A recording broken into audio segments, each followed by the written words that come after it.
ကြောင်နဲ့ကျွတ်လိုလူတီများတဲ့တွန်းအန်ဂျယ်ရီကာတွန်းကားတွေက1980ခုနှစ်ပတ်ဝန်းကျင်ကနေဒီနေ့ချိန်ထိဘာတွေကြောင့်လူကြိမ်များပြီးအောင်မြင်မှုတွေရရှိနေရတာလဲ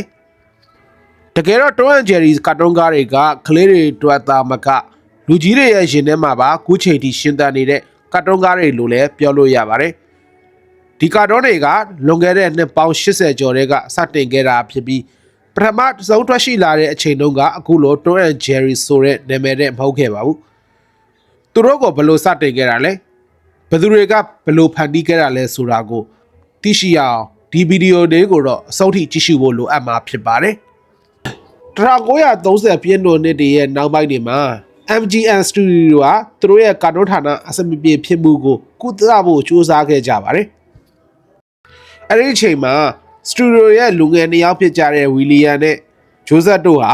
စိတ်ကူးသစ်တစ်ခုကိုအကောင့်ထဲဖော်ခဲ့ကြပါတယ်။ဒါကတော့ကြောင်နဲ့ကြွအမြဲတမ်းပြင်းလွှားနေပြီးလိုက်တန်းပြင်းတန်းဆော့တဲ့ပုံစံပဲဖြစ်ပါတယ်။1940ပြည့်ခုနှစ်ဖေဖော်ဝါရီလတွင်မှာတော့သူတို့ရဲ့ပထမဦးဆုံးဇာတ်လမ်းတော်ဖြစ်တဲ့ Postcard the Book ကိုထုတ်လွှင့်ခဲ့ပါတယ်။ထူးခြားတာကအဲ့ဒီတုန်းကကြောင်နာမည်ဟာ Jaffa ဖြစ်ပြီးကြွနာမည်ကတော့ Jeffit လို့လူသိများခဲ့ပါတယ်။ဒီဇလန်ကချက်ချင်းစလိုအရန်အောင်မြင်သွားပြီးအော်စကာဆုတွေအတွက်တောင်ရထားခြင်းကိုခံခဲ့ရပါတယ်။နောက်ပိုင်းမှာတော့ပရိသတ်တွေပုံမလွယ်လွယ်ကူကူမှတ်မိနေဖို့အတွက်ကာတွန်းပညာရှင်တယောက်ဖြစ်တဲ့ဂျွန်ကာရဲ့အကြံဉာဏ်ပေးချက်ရတွန်းအန်ဂျယ်ရီဆိုတဲ့အမည်ကိုပြောင်းလဲပေးခဲ့ကြပါတယ်။1940ခုနှစ်ကနေ1958ခုနှစ်ထိ MGM Studio ကဇလန်တိုပေါင်း114ခုကိုဖန်တီးနိုင်ခဲ့ပြီးအော်စကာ9ခုထိစုခူးနိုင်ခဲ့ပါတယ်။ဒါကတော့ကာတွန်းရုပ်ရှင်လောကမှာစံချိန်တင်အောင်မြင်မှုတစ်ခုလို့သတ်မှတ်သွားရမှာဖြစ်ပါတယ်။တွန်းအန်ဂျယ်ရီကိုလူတွေကဘာကြောင့်ဆွဲလဲခဲ့ရတယ်လဲ။ဒါကတော့အကြောင်းရင်းတွေအများကြီးရှိပါတယ်။ပထမဆုံးအချက်ကစကားပြောစရာမလိုတဲ့ဟာသားကြောင့်ပဲဖြစ်ပါတယ်။သူတို့တွေကြားမှာစကားပြောလေပြောထားသိမရှိပါဘူး။ဒါပေမဲ့သူတို့ရဲ့မျက်နှာအမူအရာတွေကိုအမူအရာတွေကနေတစ်စစ်ပရိသတ်တွေကဘာဖြစ်နေလဲဆိုတာကိုတမ်းပြီးသိကြပါတယ်။ဒါကြောင့်ပဲဘယ်နိုင်ငံကဘယ်လူမျိုးပဲဖြစ်ဖြစ်ဘာသာစကားအခက်အခဲမရှိပဲဒီကာတွန်းကားကိုလွယ်လွယ်ကူကူကြည့်ရှုနိုင်တာဖြစ်ပါတယ်ဒုတိယပိုင်းကတော့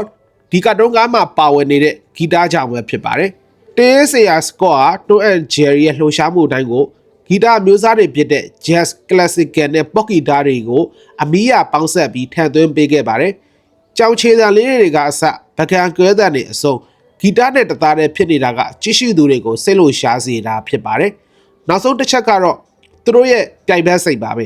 တွန်းဟာဂျယ်ရီကိုဖမ်းဖို့အမြဲတမ်းစူးစမ်းပေမဲ့ဂျယ်ရီရဲ့ညံကောင်းမှုတွေကြောင့်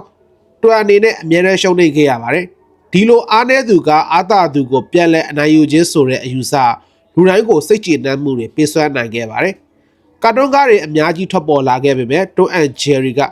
ဘာကြောင့်ခုချိန်ထိလူငယ်တွေကြားမှာနာမည်ကြီးနေရတာလဲဒါကတော့တွန်းအန်ဂျယ်ရီဇာတ်ကားတွေကအချိန်ခါမရွေးအမြဲတင့်လွင်နေတဲ့အတွက်ပါပဲတွန်းအန်ဂျယ်ရီမှာပါတဲ့ဟာသားတွေဟာလွန်ခဲ့တဲ့နှစ်ပေါင်း80တွေကလည်းရေရတယ်လို့အခု2026ခုနှစ်ရောက်ရှိချိန်မှာလည်းကြည့်ရှုသူတွေကိုရီမောစေတော့မှာပဲသူတို့ရဲ့ရုပ်ပိုင်းဆိုင်ရာထိခိုက်မှုဟာသားအဖြစ်ပြက်တွေကလည်းပရိသတ်တွေကိုခက်နောက်ကျသွားခြင်းမရှိစေပါဘူးနောက်တစ်ခုကတော့ကာတွန်းကားကိုအမြဲတမ်းစမ်းသပ်တီထွင်မှုတွေကြောင့်မှ MGM ကနေစတင်ခဲ့ပေမဲ့နောက်ပိုင်းမှာတော့တခြားရုပ်ရှင်စတူဒီယိုတွေကနေတွန်းအန်ဂျယ်ရီကာတွန်းတွေကိုသူတို့ရဲ့ကိုယ်ပိုင်ဟန်တွေနဲ့ပြန်လည်ပြုပြင်ဖုံပေါ်ခဲ့ကြတာလည်းဖြစ်ပါတယ်။ဒါ့အပြင်သူတို့နှစ်ယောက်ကအမြဲတမ်းမတည့်အတူနေတဲ့ရန်သူတွေလို့ဆိုပေမဲ့တကယ်အခက်အခဲကြုံလာခဲ့ရင်တယောက်နဲ့တယောက်အပြန်လည်ကူညီတတ်ကြတဲ့တန်ငယ်ချင်းတန်ရောစင်ကိုလည်းထည့်သွင်းပုံပေါ်ထားလေးရှိတာကြောင့်ပရိသတ်တွေကတွန်နဲ့ဂျယ်ရီကိုပို့ပြီးချစ်ခင်ခဲ့ကြတာဖြစ်ပါတယ်။ညီကုန်းချုပ်အဖြစ်ပြောရမယ်ဆိုရင်တော့တွန်နဲ့ဂျယ်ရီကရိုးရှင်းတဲ့ကြောင်းနဲ့ကြွရန်ဖြစ်တဲ့ဇာတ်လမ်းထက်အများကြီးပိုပါတယ်။အမှုပညာဂီတနဲ့စိတ်ကူးစိတ်သားတွေကိုကောင်းဆုံးပုံပေါ်ပေါင်းဆက်ထားတဲ့ဖျော်ဖြေရေးရဲ့ပြရုပ်တစ်ခုပဲဖြစ်ပါတယ်။ဒါကြောင့်လည်းကြောင်နှက်ကျွဲလို့လူသိများတဲ့တွန်းအန်ဂျယ်ရီဟာရုပ်ရှင်ကားတွေစီးရီးအသစ်တွေအဖြစ်ဆက်လက်ထွက်ရှိနေပြီဖြစ်တယ်လို့မျိုးဆက်သစ်တွေရဲ့အကြိုက်ဆုံးကာတွန်းကားတကားအနေနဲ့လည်းဆက်လက်ရပ်တည်နေအောင်မှအသေးကြပါပဲ။